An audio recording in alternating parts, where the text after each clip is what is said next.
अंग्रेजी हुकूमत से देश की आजादी के लिए चले राष्ट्रवादी आंदोलनों में भगत सिंह का नाम सबसे प्रभावशाली क्रांतिकारियों में आता है। 28 सितंबर 1907 को जन्मे भगत सिंह अविभाजित भारत में लायलपुर जिले के बंगा गांव में पैदा हुए, जो अब पाकिस्तान में है। उनका पैतृक गांव खट्टर कला, जो अब पंजाब में है। भगत सिंह के विचार युवाओं में देश प्रेम और क्रांति की प्रेरणा देते हैं। भगत सिंह की जयंती के अवसर पर आइए जानते हैं उनके कुछ महान क्रांतिकारी विचारों के बारे में। पूरा देश आज क्रांतिकारी स्वतंत्रता सेनानी भगत सिंह की जयंती मना रहा है। देश में क्रांति लाने के मजबूत इरादों से अंग्रेजों के शासन को झकझोर कर रख देने वाले क्रांतिकारी नौजवान को आज एक कृतज्ञ राष्ट्र याद कर रहा है। प्रधानमंत्री मोदी, अमित शाह समेत कई बड़े नेताओं ने उन्हें सच्ची श्रद्धांजलि दी है। हर भारतीय की तरह भगत सिंह का परिवार आजादी का पैरोकार था। उनके चाचा अजीत सिंह और स्वान सिंह भी आजादी के मत वाले थे। करतार सिंह सराभा की अगुवाई में गदर पार्टी के सदस्य थे। अपने घर में क्रांतिकारियों की मौजूदगी में भगत सिंह पर इतना गहरा प्रभाव पड़ा कि वो बचपन से ही अंग्रेजों से घृणा करने लगे। 14 साल की उम्र में भगत सिंह ने सरकारी स्कूलों की किताबें और कपड़े जला दिए, जिसके बाद भगत सिंह के पोस्टर गांव में छपने लगे। 13 अप्रैल 1919 को जलियांवाला बाग हत्याकांड ने भगत सिंह पर अमिट छाप छोड़ा। भगत सिंह ने लाहौर के नेशनल कॉलेज की पढ़ाई छोड़ दी। 1920 में महात्मा गांधी के अहिंसा आंदोलन में आ गए।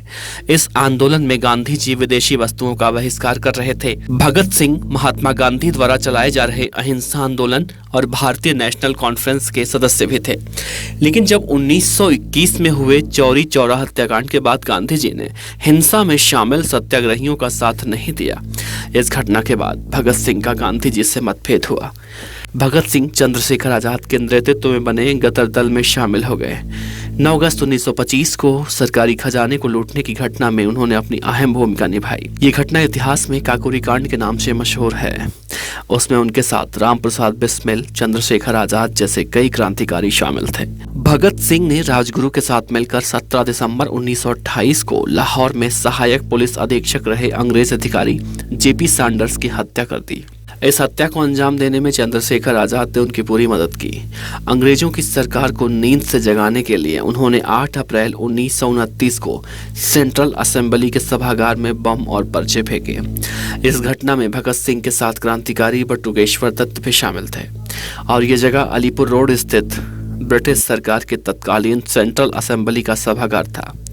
लाहौर केस में भगत सिंह, सुखदेव और राजगुरु को फांसी की सजा सुनाई गई और बटुकेश्वर दत्त को आजीवन कारावास। भगत सिंह को 23 मार्च 1931 के शाम 7 बजे सुखदेव और राजगुरु के साथ फांसी पर लटका दिया गया।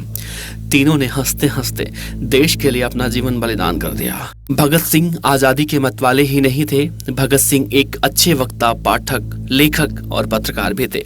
वे हिंदी, अंग्रेजी, संस्कृत, पंजाबी, उर्दू, बंगला और आयरिश भाषा के विद्वान थे।